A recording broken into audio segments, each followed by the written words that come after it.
ਇਹ ਸਾਡੇ ਮਸਜਿਦ ਦਾ ਜਾਮਿਆ ਮਸਜਿਦ ਇਬਰਾਹੀਮ ਦਾ ਲੈਂਟਰ ਪੈਣ ਲੱਗਾ। ਇਸ ਲੈਂਟਰ ਦੇ ਵਿੱਚ ਸੀਮਟ, ਬਜਰੀ, ਸਰੀਆ, ਰੇਤ ਜੋ ਵੀ ਮਟੀਰੀਅਲ ਇਸਤੇਮਾਲ ਹੁੰਦਾ ਪਿਆ, ਕੋਈ ਬੰਦਾ ਇਹ ਨਹੀਂ ਕਹਿ ਸਕਦਾ ਕਿ ਇਸ ਕੰਮ ਦੇ ਵਿੱਚ, ਮਸਜਿਦ ਵਾਲੇ ਕੰਮ ਦੇ ਵਿੱਚ ਅਸਾਂ, ਮੇਰਾ ਮਤਲਬ ਇਹ ਮਟੀਰੀਅਲ ਭੇਜਿਆ ਤੇ ਸਾਨੂੰ ਪੇਮੈਂਟ ਨਹੀਂ ਮਿਲੀ। ਸਾਡਾ ਮਤਲਬ ਕਿ ਇੱਥੇ ਬਕਾਇਆ ਜਾਤ ਰਹਿੰਦੇ ਨੇ। ਅੱਲਾ ਦੇ ਫਜ਼ਲ ਦੇ ਨਾਲ ਇਨਸ਼ਾਅੱਲਾ ਸਾਰਾ ਕੁਝ ਕਲੀਅਰ ਹੈ। ਕਾਰੀ ਸਾਹਿਬ, ਉਹ ਜਿਹੜੇ ਬਜਰੀ ਵਾਲੇ ਪੈਸੇ ਸਨ 1 ਲੱਖ ਜੀ 90,000 ਸੀ ਜੀ 90,000 ਤੇ ਲੱਖ ਰੁਪਈਆ ਕੱਲ ਦਿੱਤਾ ਸੀ ਜੀ, ਉਹ ਕੱਲ ਪੇਮੈਂਟ ਕੀਤੀ। ਹੁਣ ਉਹ ਸੇਲ ਗੁੱਜਰ ਸਾਹਿਬ ਆਂਦੇ ਨੇ 85 ਦੇ ਛੱਡ, 85 ਦੇ ਮਤਲਬ ਉਹਨਾਂ 5,000 ਰੁਪਈਆ ਮਜ਼ੀਦ ਛੱਡਿਆ ਜੀ। ਇੱਕ 95 ਬਣਿਆ ਸੀ, ਹਾਂਜੀ ਹਾਂਜੀ ਉਹਨਾਂ ਨੇ 5,000 ਛੱਡੇ। ਫਿਰ ਤੁਹਾਡੇ ਨਾਲ ਜਦੋਂ ਗੱਲਬਾਤ, ਜੀ, 5,000 ਜੀ। ਮਜ਼ੀਦ ਉਹਨਾਂ ਨੇ ਛੱਡ ਦਿੱਤਾ ਜੀ ਜੀ ਜੀ 1,85,000 ਰੁਪਏ ਲੱਖ ਅਸੀਂ ਕੱਲ ਉਹਨਾਂ ਨੂੰ ਦੇ ਆਏ ਸਾਂ। ਜੀ ਜੀ ਜੀ ਜੀ ਕੱਲ ਐਡਵਾਂਸ ਪੇਮੈਂਟ ਕੀਤੀ ਸੀ ਜੀ ਜੀ ਤੇ ਅੱਜ ਜਿਹੜੀ ਇਹਨੂੰ 85,000 ਰੁਪਏ ਬਜਰੀ ਲੈ ਗਈ ਮਾਸ਼ਾਅੱਲਾ ਤੇ ਮਾਸ਼ਾਅੱਲਾ 85,000 ਰੁਪਏ ਜਿਹੜਾ ਨਾ ਜੋ ਉਹਨਾਂ ਨੂੰ ਤੁਸੀਂ ਵਾਹ ਵਾਹ ਵਾਹ। ਦੇਣਾ।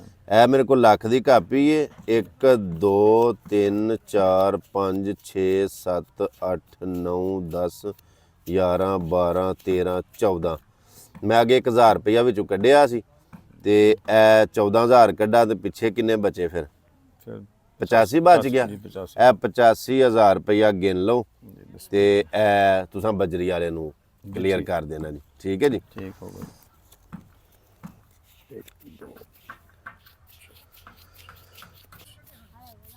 ਜੀ। ਠੀਕ 85,000 ਰੁਪਇਆ ਸਾਡਾ ਬਜਰੀ ਵਾਲਾ ਵੀ ਪੈਸੇ ਕਲੀਅਰ ਹੋ ਗਏ। ਬਿਲਕੁਲ। ਕੋਈ ਬੰਦਾ ਇਨਸ਼ਾਅੱਲਾ ਤੁਹਾਨੂੰ ਇਹ ਨਹੀਂ ਕਹਿਣ ਲਗਾ ਕਿ ਅਵੈਸ ਨੇ ਮਟੀਰੀਅਲ ਵੱਲੋਂ ਆਖਿਆ ਤੇ ਸਾਡੇ ਬਕਾਇਆ ਜਾਤ ਰਹਿੰਦੇ ਨੇ।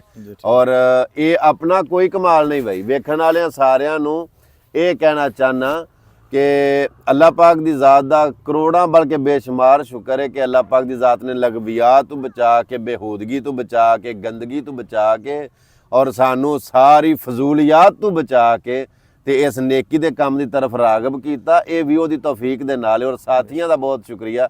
ਕਾਰੀ ਸਾਹਿਬ, ਮੈਨੂੰ ਪਤਾ ਤੁਹਾਡੀ ਮਸਰੂਫੀਅਤ ਬੜੀ, ਦੌੜ ਬੜੀ, ਵਿੱਚ ਕੋਈ ਇੱਕ ਗੱਲ ਘਰ ਛੱਡੋ ਤੇ ਆਪਣਾ ਕੰਮ ਕਰਨੇ ਆ। ਬਸ ਇਹ ਮਾਸ਼ਾਅੱਲਾ ਤੁਸੀਂ ਬੜੀਆਂ ਸੋਹਣੀਆਂ ਗੱਲਾਂ ਕੀਤੀਆਂ ਨੇ ਤੇ ਅਜਰ ਅੱਲਾਹ ਰੱਬੁਲ ਇੱਜ਼ਤ ਦੀ ਜ਼ਾਤ ਨੇ ਦੇਣਾ, ਨੀਅਤਾਂ ਦਾ ਅੱਲਾਹ ਪਾਕ ਦੀ ਜ਼ਾਤ ਨੇ ਫਲ ਦੇਣਾ। ਬੇਸ਼ੱਕ ਤੇ ਜਿਨ੍ਹਾਂ ਭਰਾਵਾਂ ਨੇ ਤਾਵਨ ਕੀਤਾ ਹੈ, ਅੱਲਾਹ ਪਾਕ ਦੀ ਜ਼ਾਤ ਉਹਨਾਂ ਦਾ ਹਿੱਸਾ ਕਬੂਲ ਫਰਮਾਏ, ਆਮੀਨ, ਉਹਨਾਂ ਨੂੰ ਆਮੀਨ, ਖੈਰ ਦੇ, ਉਹਨਾਂ ਦੀਆਂ ਕਾਰੋਬਾਰਾਂ 'ਚ ਬਰਕਤਾਂ ਦੇ, ਅੱਲਾਹ ਪਾਕ ਜ਼ਿੰਦਗੀਆਂ 'ਚ ਬਰਕਤਾਂ ਦੇ, ਆਮੀਨ ਹਰ ਕਿਸਮ ਦੀਆਂ ਪਰੇਸ਼ਾਨੀਆਂ ਤੋਂ ਅੱਲਾਹ ਪਾਕ ਬਚਾਏ। ਆਮੀਨ ਆਮੀਨ।